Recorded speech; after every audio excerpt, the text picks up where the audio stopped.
ça peut être des entreprises qui sont des clients actuels ou des clients potentiels.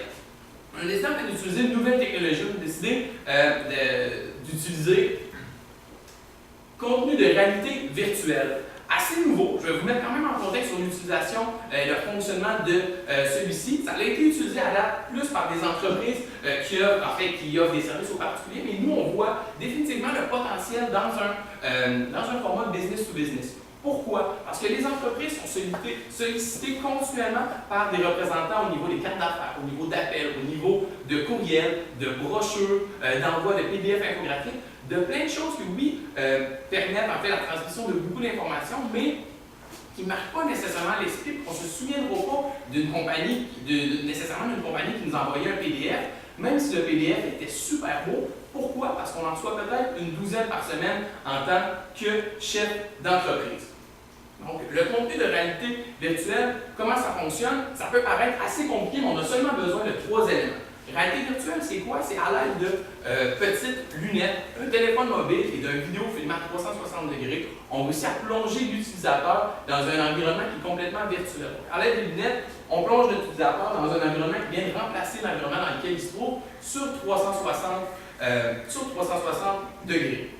Les lunettes de carton qu'on va avoir besoin, c'est quoi? C'est simplement un produit qu'on peut distribuer à un client potentiel ou actuel. C'est un petit peu un bricolage, si on veut. Ça se transforme en une petite boîte. Il y a 2 petites vides de plastique. On vient glisser un téléphone intelligent. On estime qu'au Québec, actuellement, c'est dans la tranche des 35 à 55 ans, c'est 80% de la population qui ont un téléphone intelligent. Donc, c'est plus vraiment une barrière à l'utilisation de cette technologie-là.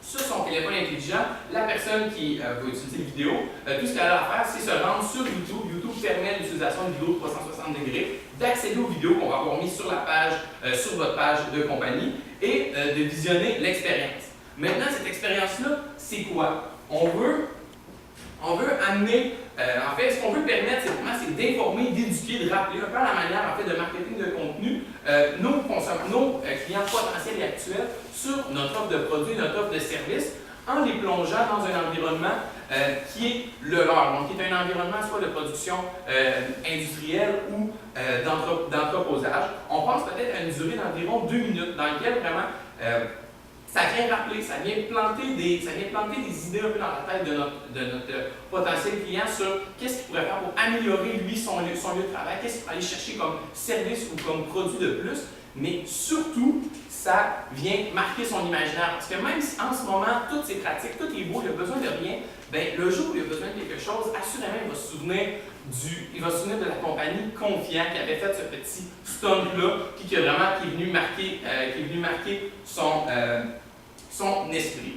Donc, comment on décide de cibler principalement, parce que quand même, s'il y a un coût associé à la production de ces vidéos-là, on a pensé pour commencer à cibler les domaines de la fabrication industrielle, du commerce de détail et de l'entreposage, donc avec une vidéo personnalisée pour chacune de ces industries-là. Selon les informations que vous nous avez fournies, c'est les 3 industries qui présentent les plus hauts taux de croissance présentement, donc beaucoup de potentiel d'affaires. Maintenant, c'est important de voir, oui, la vidéo comme un outil qui va marquer l'esprit du consommateur, mais aussi la lunette en carton qui permet la réalité virtuelle. On pourrait quasiment le voir comme une carte d'affaires 2.0 parce que ça, il n'y a rien qui nous empêche de la brander. Pardonnez-moi l'expérience de mettre le logo. Évidemment, en fait, je vous allais être invité à mettre le logo de l'entreprise, mettre une adresse courriel, un numéro de téléphone, même peut-être l'adresse pour visionner la vidéo. Donc, c'est un objet qui ne coûte pas trop cher à faire, qui a une véritable utilité parce qu'il vient permettre de visionner une vidéo. Autrement, ce n'est pas possible de visionner une vidéo parce que ça prend vraiment la petite lunette qui fusionne les images ensemble. Et ce qui est aussi très intéressant en fait dans cette stratégie-là, c'est qu'on peut venir bénéficier de plusieurs méthodes de distribution. Par exemple, on pourrait très bien se voir faire de la sollicitation par la poste, envoyer la lunette avec les instructions par la poste à des potentiels clients comme à des clients actuels. On se doute bien que vous devez participer dans une année possiblement à des foires commerciales, distribuer ça comme objet promo en foire commerciale et venir en faire la démonstration.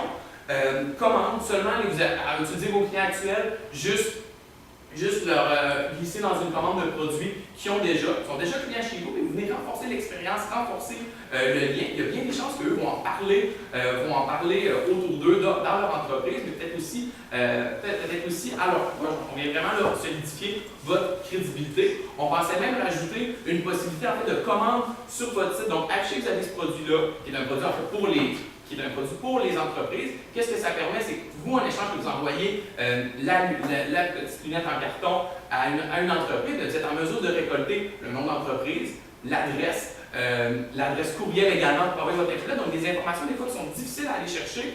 Puis vous, ça vous permet de les récupérer donc, dans votre ciblage et ensuite qui permet de peut-être assurer un suivi au niveau de votre processus de vente avec vos représentants.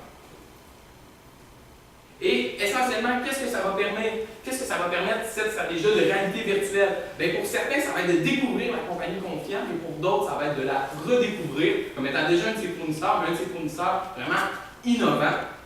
Ensuite, les vidéos vont permettre de témoigner de votre expertise, laquelle vous avez bâti au cours des 35 dernières années. Donc, ça va être vraiment, il va falloir que les vidéos soient en contenu très riche, qui montre tout ce que vous savez et à quel point vous comprenez la réalité dans laquelle vos clients travaillent. Et finalement, je l'ai dit, au risque de me répéter, ça va venir marquer l'esprit assurément. Donc, excusez-moi. Donc, afin de faire un petit récapitulation sur ce qu'on a dit, donc les facteurs clés de succès afin que vous deveniez le leader dans votre industrie étaient de maintenir la fiabilité de vos services, on l'a répondu, de devenir la référence avec LinkedIn, avec aussi la lunette, d'offrir un service uniforme par l'adaptation de vos représentants, par le système CRM et se démarquer des concurrents avec l'utilisation de la réalité virtuelle par l'entremise des lunettes. Donc, c'est certain qu'on pour ce qui est du budget, brièvement, la publication LinkedIn, il n'y a pas de grands frais associés à ça. En fond, c'est juste de retravailler le contenu de votre infolette et de la publier sur LinkedIn, donc on a estimé 1 000 $. Par la suite, l'implantation du CRM. Nous n'avons pas beaucoup d'informations sur le nombre d'employés que vous avez, sur la grosseur de votre entreprise, donc nous avons estimé un budget de 10 000 $. Ce budget peut être estimé à la hausse aussi selon la grandeur de l'entreprise.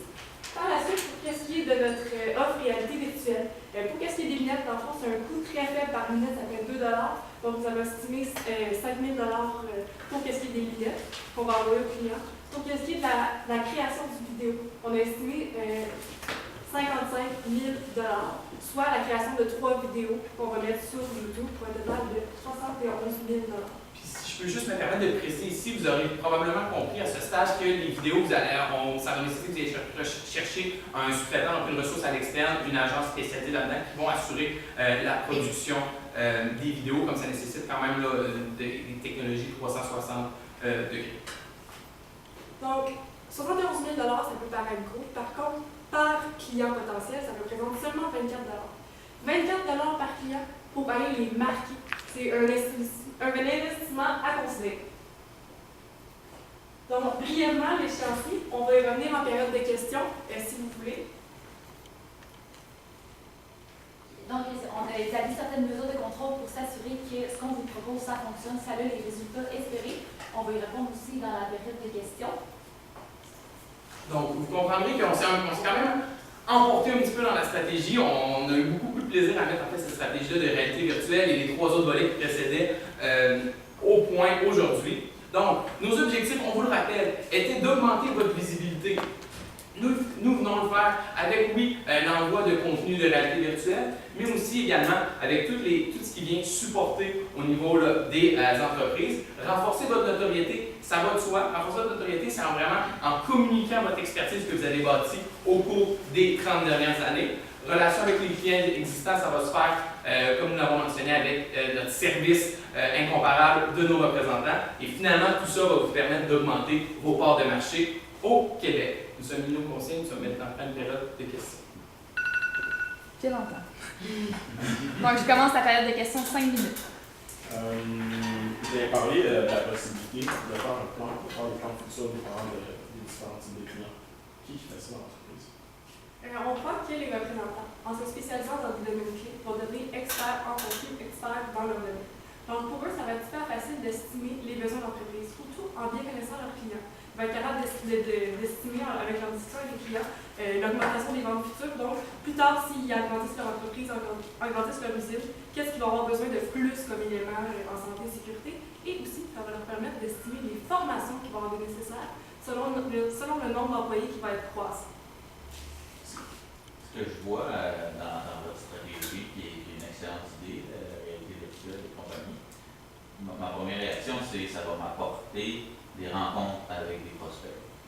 Donc, votre stratégie est-elle basée uniquement sur on va augmenter notre nombre de rencontres avec des clients potentiels et éventuellement ça va beaucoup plus? Bien, oui puis non, en fait, parce que j'ai tout au long de la présentation, je parlais client potentiel et client actuel. Parce que du moment que le vidéo est fait, c'est quelque chose qui, dans le business à notre connaissance, personne n'a encore utilisé. Puis même pour quelqu'un qui est déjà client avec vous, mais qui a peut-être d'autres fournisseurs, c'est pertinent qu'il sache que vous innovez, que vous continuez de faire des choses cool, puis que lui, vraiment confiant, ce ne soit pas juste un autre de ses fournisseurs, que ce soit le fournisseur qui lui a envoyé le contenu de réalité virtuelle. Fait que peut-être c'est un de vos clients pour des produits, mais dès qu'il va avoir besoin de formation, parce qu'on s'appelle le vidéo fait mention et des produits et des formations, il va penser assurément à vous en formation. Et les visites vont se convertir en clients, c'est le but principal. Parfait. Dans ta réalité virtuelle, c'est quoi la petite faiblesse que tu fatigues un petit peu là, pour être sûr que le plan fonctionne? Autrement dit, comment tu vas me motiver, moi, à aller voir le site, à aller trouver les lunettes, c'est ça que je ne suis pas sûr là-dessus. Tout à fait. Personnellement, comment on voit ça, c'est qu'encore peu de gens ont été exposés à des vidéos de 360 degrés avec des lunettes. Donc, il y a vraiment une curiosité. La curiosité est quand même assez humaine. Puis, on s'entend qu'on facilite le processus en donnant les lunettes gratuitement. Tout ce qu'on va faire ensuite, c'est on sort le téléphone mobile, qui est bien évidemment dans notre poche. On rentre l'adresse du vidéo, on insère et on regarde. C'est vraiment de miser sur la curiosité des gens parce qu'on est dans une époque, on est dans un moment clé où c'est possible. Pour la majorité des gens, ça va être leur première expérience avec des vidéos 360 degrés dans des lunettes de réalité virtuelle. Et dans mon vidéo, comment je fais pour rendre le fait qu'il est obligé de porter des équipements de sécurité attrayants? Si je peux, dans le fond, répondre à votre question, si je comprends bien que vous voulez savoir comment on va aller apporter l'aspect santé et sécurité au travail. C'est parce qu'en partant de la présentation, vous avez dit que c'est une contrainte, l'équipement de santé et sécurité pour les acheteurs, c'est une dépense. Il faut trouver un moyen de la vendre attrayant. Dans le fond, nous, exemple, on fait une vidéo ici de la salle ici, puis qu'il y a de la machinerie, il y a des employés. Donc, nous, on va mettre des petits points clés avec comme des carrés qui vont s'afficher avec l'employé a-t-il son casque. Donc, ça va être des éléments pour se rappeler. Donc, tous les éléments qui vont avoir des dangers, des sécurités, parfois la personne va voir une usine et va voir tous